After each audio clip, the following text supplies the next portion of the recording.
ओम शांति। आज है 19 फरवरी 2025। प्रातः मुरली बाप दादा मधुबन। मीठे बच्चे, तुमने अब तक जो कुछ पढ़ा है उसे भूल जाओ। जीते जी मरना माना सब कुछ भूलना, पिछला कुछ भी याद न आए। प्रश्न, जो पूरा जीते जी मरे हुए नहीं है उनकी निशानी क्या होगी? उत्तर में बाबा बोले, वह बाप से भी आर्ग्यू करते रहेंगे, शास्त्रों का मिसाल देते रहेंगे। जो पूरा मर गए वह कहेंगे बाबा जो सुनाते वही सच है, हमने आधा कल्प जो सुना वह झूठ ही था, इसलिए अब उसे मुख पर भी न लाएं। बाप ने कहा है हियर नो इविल। गीत है ओम नमो शिवाय। ओम शांति। बच्चों को समझाया गया है, जब शांति में बिठाते हो जिसको निष्ठा अक्सर दिया है यह ड्रिल कराई जाती है। जब शांति में बिठाते हो जिसको निष्ठा अक्षर दिया है यह ड्रिल कराई जाती है। अब बाप बैठ रूहानी बच्चों को समझाते हैं कि जो जीते जी मरे हैं, कहते हैं हम जीते जी मर चुके हैं। जैसे मनुष्य मरता है तो सब कुछ भूल जाता है, सिर्फ संस्कार रहते हैं। अभी तुम भी बाप का बनकर दुनिया से मर गए हो। बाप कहते हैं तुम्हारे में भक्ति के संस्कार थे, अब वह संस्कार बदल रहे हैं, तो जीते जी तुम मरते हो ना। मरने से मनुष्य पढ़ा हुआ सब कुछ भूल जाता है, फिर दूसरे जन्म में नए सिर पढ़ना होता है। बाप भी कहते हैं तुम जो कुछ पढ़े हुए हो वह भूल जाओ, तुम तो बाप के बने हो ना, मैं तुमको नई बात सुनाता हूँ। तो अब वेद शास्त्र ग्रंथ जप तप आदि यह सब बातें भूल जाओ, इसलिए ही कहा है hear no evil see no evil. यह तुम बच्चों के लिए है। बाबा कह रहे हैं ये हम बच्चों के लिए है, गॉडली स्टूडेंट्स के लिए। कई बहुत शास्त्र आदि पढ़े हुए हैं, पूरा मरे नहीं हैं, तो फालतू आर्ग्यू करेंगे। मर गए फिर कभी आर्ग्यू नहीं करेंगे, कहेंगे बाप ने जो सुनाया है वही सच है, बाकी बातें हम मुख पर क्यों लाएं। कहेंगे बाप ने जो सुनाया है वही सच है, बाकी बातें हम मुख पर क्यों लाएं। बाप कहते हैं यह मुख में लाओ ही नहीं, हियर नो इविल। बाप ने डायरेक्शन दिया ना, कुछ भी सुनो नहीं, बोलो अभी हम ज्ञान सागर के बच्चे बने हैं तो भक्ति को क्यों याद करें, हम एक भगवान को ही याद करते हैं। बाप ने कहा है भक्ति मार्ग को भूल जाओ। मैं तुमको सहज बात सुनाता हूँ कि मुझ बीज को याद करो तो झाड़ सारा बुद्धि में आ ही जाएगा। तुम्हारी मुख्य है गीता। हमारी मुख्य क्या है? गीता। गीता में ही भगवान की समझानी है। अब यह है नई बातें, नई बात पर हमेशा ज्यादा ध्यान दिया जाता है। जो भी नई बात होती है बाबा कह रहे हैं उस पर हमेशा ज्यादा ध्यान दिया जाता है भी बड़ी सिंपल बात। सबसे बड़ी बात है याद करने की, घड़ी घड़ी कहना पड़ता है मन मना भव, बाप को याद करो। यही बहुत गुह्य बातें हैं, इसमें ही विघ्न पड़ते हैं। बहुत बच्चे हैं जो सारे दिन में 2 मिनट भी याद नहीं करते, बाप का बनते भी अच्छा कर्म नहीं करते तो याद भी नहीं करते, विकर्म करते रहते हैं, बुद्धि में बैठता ही नहीं है, तो कहेंगे यह बाप की आज्ञा का निरादर है, पढ़ नहीं सकेंगे, वह ताकत नहीं मिलती। क्या कहा बाबा ने? बुद्धि में बैठता ही नहीं है, तो कहेंगे यह बाप की आज्ञा का निरादर है, पढ़ नहीं सकेंगे, वह ताकत नहीं मिलती। जिस्मानी पढ़ाई से भी बल मिलता है ना, पढ़ाई है सोर्स ऑफ इनकम, शरीर निर्वाह होता है सो भी अल्पकाल के लिए। कई पढ़ते पढ़ते मर जाते हैं, क्या होता है? पढ़ते पढ़ते मर जाते हैं, तो वह पढ़ाई थोड़े ही साथ ले जाएंगे, दूसरा जन्म ले फिर नए सिर पढ़ना पड़े। यहाँ तो तुम जितना पढ़ेंगे वह साथ ले जाएंगे, क्योंकि तुम प्रारब्ध पाते हो दूसरे जन्म में, बाकी तो वह सब है ही भक्ति मार्ग। क्या क्या चीजें हैं यह कोई नहीं जानते। रूहानी बाप तुम रूहों को बैठ ज्ञान देते हैं। एक ही बार बाप सुप्रीम रूह आकर रूहों को नॉलेज देते हैं। एक ही बार बाप सुप्रीम रूह आकर रूहों को नॉलेज देते हैं, जिससे विश्व के मालिक बन जाते हैं। क्या होता है, एक ही बार बाप सुप्रीम रूह आकर रूहों को नॉलेज देते हैं जिससे विश्व के मालिक बन जाते हो। भक्ति मार्ग में स्वर्ग थोड़े ही होता है, अभी तुम धनी के बने हो। माया कई बार बच्चों को भी निधन का बना देती है, छोटी छोटी बातों में आपस में लड़ पड़ते हैं, बाप की याद में नहीं रहते तो निधन के हुए ना। निधन का बना तो जरूर कुछ ना कुछ पाप कर्म कर देंगे। बाप कहते हैं मेरा बनकर मेरा नाम बदनाम ना करो, मेरा बनकर मेरा नाम बदनाम ना करो, एक दो से बड़ा प्यार से चलो, उल्टा सुल्टा बोलो मत। बाप को ऐसी ऐसी अहिल्याएं, कुब्जाएं, भीलनियों का भी उद्धार करना पड़ता है। बाबा क्या कहते हैं अपने बारे में कि बाप को ऐसी ऐसी अहिल्याएं, कुब्जाएं, भीलनियों का भी उद्धार करना पड़ता है। कहते हैं भीलनी के बेर खाए, अब ऐसे ही भीलनी के थोड़े ही खा सकते हैं। भीलनी से जब ब्राह्मणी बन जाती है तो फिर क्यों नहीं खाएंगे। इसलिए ब्रह्मा भोजन की महिमा है। शिव बाबा तो खाएंगे नहीं, वह तो अभोक्ता है, बाकी यह रत तो खाते हैं ना। तुम बच्चों को कोई से आर्ग्यू करने की दरकार नहीं है, हमेशा अपना सेफ साइड रखना चाहिए। अक्षर ही दो बोलो। शिव बाबा कहते हैं, शिव बाबा को ही रुद्र कहा जाता है। रुद्र ज्ञान यज्ञ से विनाश ज्वाला निकली तो रुद्र भगवान हुआ है। क्या कहते हैं बाबा कि रुद्र ज्ञान यज्ञ से विनाश ज्वाला निकली तो रुद्र भगवान हुआ ना। श्री कृष्ण को तो रुद्र नहीं कहेंगे, विनाश भी कोई श्री कृष्ण नहीं कराते, बाप ही स्थापना विनाश पालना कराते हैं। तो बाप दादा आज की मुरली में श्री कृष्ण के लिए कहते हैं कि श्री कृष्ण को तो रुद्र नहीं कहेंगे, विनाश भी कोई श्री कृष्ण नहीं कराते, बाप ही स्थापना विनाश पालना कराते हैं। बाबा क्या कराते हैं, स्थापना विनाश और पालना कराते हैं। खुद कुछ नहीं करते, नहीं तो दोष पड़ जाए, वह है करन करावनहार। बाप कहते हैं हम कोई कहते नहीं है कि विनाश करो, यह सारा ड्रामा में नूंधा हुआ है। शंकर कुछ करता है क्या, कुछ भी नहीं, यह सिर्फ गायन है कि शंकर द्वारा विनाश, बाकी विनाश तो वह आप ही कर रहे हैं। यह अनादि बना हुआ ड्रामा है जो समझाया जाता है।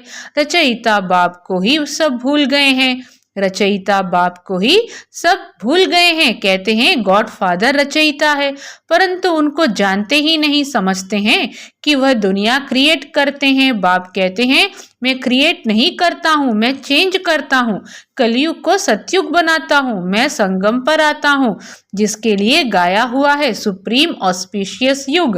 भगवान कल्याणकारी है, सबका कल्याण करते हैं, परंतु कैसे और क्या कल्याण करते हैं यह कुछ जानते नहीं। अंग्रेजी में कहते हैं लिबरेटर, गाइड, परंतु उनका अर्थ थोड़े ही समझते हैं। कहते हैं भक्ति के बाद भगवान मिलेगा, सद्गति मिलेगी।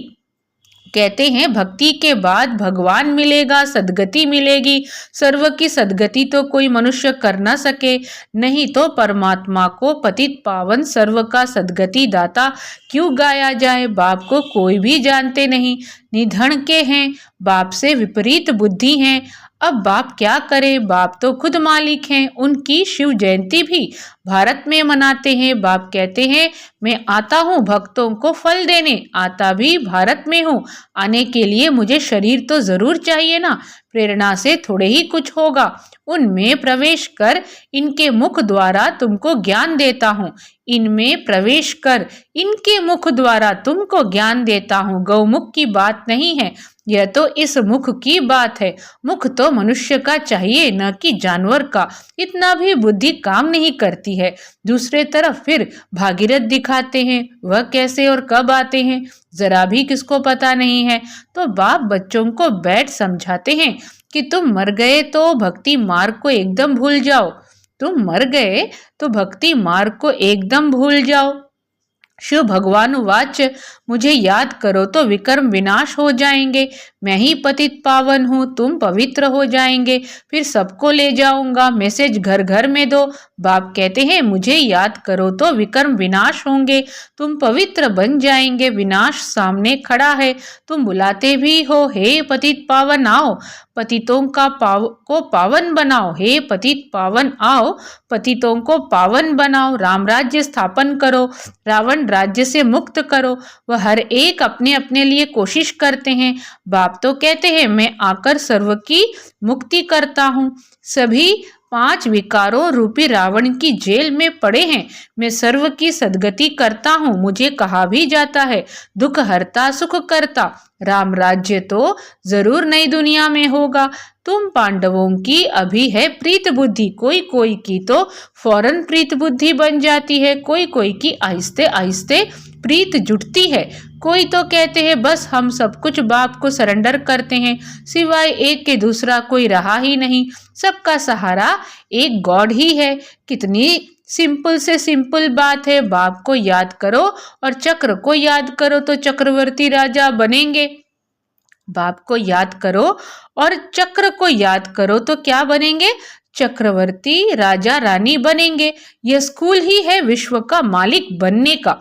यह स्कूल ही है विश्व का मालिक बनने का। तब चक्रवर्ती राजा नाम पड़ा है। चक्र को जानने से फिर चक्रवर्ती बनते हैं। यह बाप ही समझाते हैं। बाकी आर्ग्यू कुछ भी नहीं करनी है। बोलो भक्ति मार्ग की सब बातें छोड़ो। बाप कहते हैं सिर्फ मुझे याद करो। मूल बात ही यह है। जो तीव्र पुरुषार्थी होते हैं वह जोर से पढ़ाई में लग जाते हैं। जिनको पढ़ाई का शौक होता है वह सवेरे उठकर पढ़ाई करते हैं। भक्ति वाले भी सवेरे उठते हैं। नौधा भक्ति कितनी करते हैं। जब सिर काटने लगते हैं तो साक्षात्कार होता है। जब सिर काटने लगते हैं तो साक्षात्कार होता है।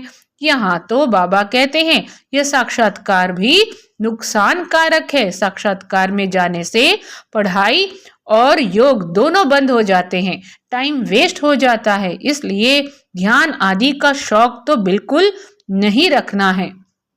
यह भी बड़ी बीमारी है जिससे माया की प्रवेशता हो जाती है। जैसे लड़ाई के समय न्यूज़ सुनाते हैं तो बीच में ऐसी कुछ खराबी कर देते हैं जो कोई सुन ना सके।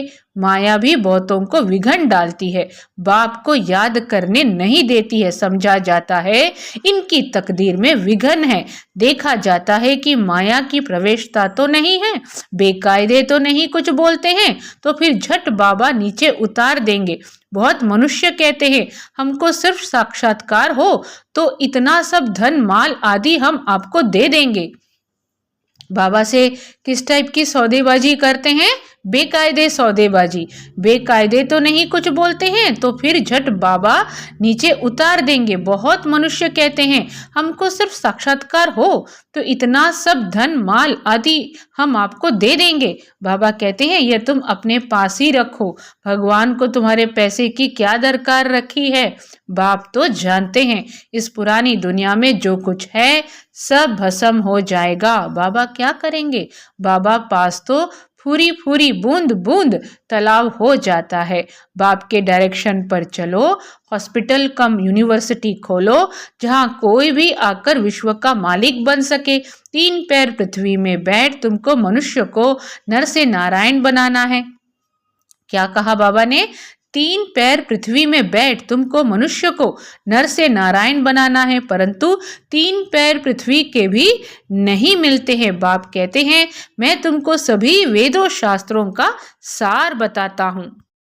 तो शिव बाबा बच्चों को क्या समझा रहे हैं कि परंतु 3 पैर पृथ्वी के भी नहीं मिलते हैं। बाप कहते हैं मैं तुमको सभी वेदों शास्त्रों का सार बताता हूँ। यह शास्त्र है सब भक्ति मार्ग के। बाबा कोई निंदा नहीं करते हैं।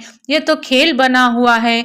यह सिर्फ समझाने के लिए कहा जाता है तो फिर भी खेल ना। खेल की हम निंदा नहीं कर सकते हैं। हम कहते हैं ज्ञान सूर्य ज्ञान चंद्रमा, तो फिर वह चंद्रमा आदि भी जाकर ढूंढते हैं। क्या कहा कि खेल की हम निंदा नहीं कर सकते हैं। हम कहते हैं ज्ञान सूर्य ज्ञान चंद्रमा, तो फिर वह चंद्रमा आदि में जाकर ढूंढते हैं। वही कोई राजाई रखी है क्या? जापानी लोग सूर्य को मानते हैं। हम कहते हैं सूर्यवंशी, वह फिर सूर्य की बैठ पूजा करते हैं, सूर्य को पानी देते हैं। तो बाबा ने बच्चों को समझाया है कोई बात में जास्ती आर्ग्यू नहीं करनी है। बात ही एक सुनाओ। बाप कहते हैं मामेकम याद करो तो पावन बनेंगे। अभी रावण राज्य में सभी पतित हैं, परंतु अपने को कोई पतित थोड़े ही मानते हैं। बाबा क्या कहते हैं, परंतु अपने को पतित कोई मानते थोड़े ही हैं। बच्चे, तुम्हारी एक आंख में शांति धाम, एक आंख में सुख धाम, बाकी इस दुख धाम को भूल जाओ। बच्चे, तुम्हारी एक आंख में शांति धाम, एक आंख में सुख धाम, बाकी इस दुख धाम को भूल जाओ। तुम हो चैतन्य लाइट हाउस। अभी प्रदर्शनी में भी नाम रखा है भारत दी लाइट हाउस, लेकिन वह कोई थोड़े ही समझेंगे। तुम अभी लाइट हाउस हो ना। पोर्ट पर लाइट हाउस स्टीमर को रास्ता बताते हैं। पोर्ट पर लाइट हाउस स्टीमर को रास्ता बताते हैं। तुम भी सबको रास्ता बताते हो मुक्ति और जीवन मुक्ति धाम का। जब कोई भी प्रदर्शनी में आते हैं तो बहुत प्रेम से बोलो, गॉड फादर तो सबका एक है ना। गॉड फादर तो सबका एक है ना। गॉड फादर या परमपिता कहते हैं कि मुझे याद करो तो जरूर मुख द्वारा कहेंगे ना। ब्रह्मा द्वारा स्थापना, हम सब ब्राह्मण ब्राह्मणियां हैं। ब्रह्मा मुख वंशावली, तुम ब्राह्मणों की वह ब्राह्मण भी महिमा गाते हैं। तुम ब्राह्मणों की वह ब्राह्मण भी महिमा गाते हैं। ब्राह्मण देवताय नमः क्या करते हैं? बाबा कहते ऊंचे ते ऊंचे है ही एक बाप। और बाबा साथ ही साथ कहते हैं कि हम सब ब्राह्मण ब्राह्मणियां हैं। ब्रह्मा मुख वंशावली, तुम ब्राह्मणों की वह ब्राह्मण भी महिमा गाते हैं। ब्राह्मण देवताय नमः, ऊंचते ऊंच है ही एक बाप। वह कहते हैं मैं तुमको ऊंचते ऊंच राजयोग सिखाता हूँ, जिससे तुम सारे विश्व के मालिक बनते हो। वह राजाई तुमसे कोई छीन न सके। भारत का विश्व पर राज्य था। भारत का विश्व पर राज्य था। भारत की कितनी महिमा है। अभी तुम जानते हो कि हम श्रीमत पर यह राज्य स्थापन कर रहे हैं। भारत का विश्व पर राज्य था। भारत की कितनी महिमा है। अभी तुम जानते हो कि हम श्रीमत पर यह राज्य स्थापन कर रहे हैं। अच्छा, मीठे मीठे सिखी लधे बच्चों प्रति माता पिता बाप दादा का याद प्यार और गुड मॉर्निंग। रूहानी बाप की रूहानी बच्चों को नमस्ते। हम रूहानी बच्चों की रूहानी माता पिता बाप दादा को याद प्यार गुड मॉर्निंग, नमस्ते नमस्ते। ओम शांति। धारणा के लिए मुख्य सार, तीव्र पुरुषार्थी बनने के लिए पढ़ाई का शौक रखना है। सवेरे सवेरे उठकर पढ़ाई पढ़नी है। साक्षात्कार की आश नहीं रखनी है, इसमें भी टाइम वेस्ट जाता है। सेकेंड पॉइंट, शांति धाम और सुख धाम को याद करना है। इस दुख धाम को भूल जाना है। किसी से भी आर्ग्यू नहीं करनी है। प्रेम से मुक्ति और जीवन मुक्ति धाम का रास्ता बताना है। प्रेम से मुक्ति और जीवन मुक्ति धाम का रास्ता बताना है। वरदान है सदा सुखों के सागर में लवलीन रहने वाले अंतर्मुखी भव। सदा सुखों के सागर में लवलीन रहने वाले अंतर्मुखी भव। विस्तार में कहा जाता अंतर्मुखी सदा सुखी। जो बच्चे सदा अंतर्मुखी भव का वरदान प्राप्त कर लेते हैं वह बाप समान सदा सुख के सागर में लवलीन रहते हैं। सुखदाता के बच्चे स्वयं भी सुखदाता बन जाते हैं। सर्व आत्माओं को सुख का ही खजाना बांटते हैं। तो अब अंतर्मुखी बन ऐसी संपन्न मूर्ति बन जाओ जो आपके पास कोई भी किसी भी भावना से आए अपनी भावना संपन्न करके जाए। क्या करना है हमने? तो अब अंतर्मुखी बन ऐसी संपन्न मूर्ति बन जाओ जो आपके पास कोई भी किसी भी भावना से आए अपनी भावना संपन्न करके जाए। जैसे बाप के खजाने में अप्राप्त कोई वस्तु नहीं, वैसे आप भी बाप समान भरपूर बनो। स्लोगन है रूहानी शान में रहो तो कभी भी अभिमान की फीलिंग नहीं आएगी। रूहानी शान में रहो तो कभी भी अभिमान की फीलिंग नहीं आएगी। अव्यक्त इशारे एकांत प्रिय बनो। एकता और एकाग्रता को अपनाओ। अपने को सदैव अंडरग्राउंड अर्थात अंतर्मुखी बनाने की कोशिश करो। अपने को सदैव अंडरग्राउंड अर्थात अंतर्मुखी बनाने की कोशिश करो। अंडरग्राउंड भी सारी कारोबार चलती है। अंडरग्राउंड भी सारी कारोबार चलती है। वैसे अंतर्मुखी होकर भी कार्य कर सकते हैं अंतर्मुखी होकर के कार्य करने से। एक तो विघ्नों से बचाव, दूसरा समय का बचाव, तीसरा संकल्पों का बचाव। अंतर्मुखी होने से क्या होता है? एक तो विघ्नों से बचाव, दूसरा समय का बचाव, तीसरा संकल्पों का बचाव। वह बचत हो जाएगी, एकांतवासी भी और साथ साथ रमणीकता भी इतनी ही हो। एकांतवासी भी और साथ साथ रमणीकता भी इतनी ही हो। ओम शांति।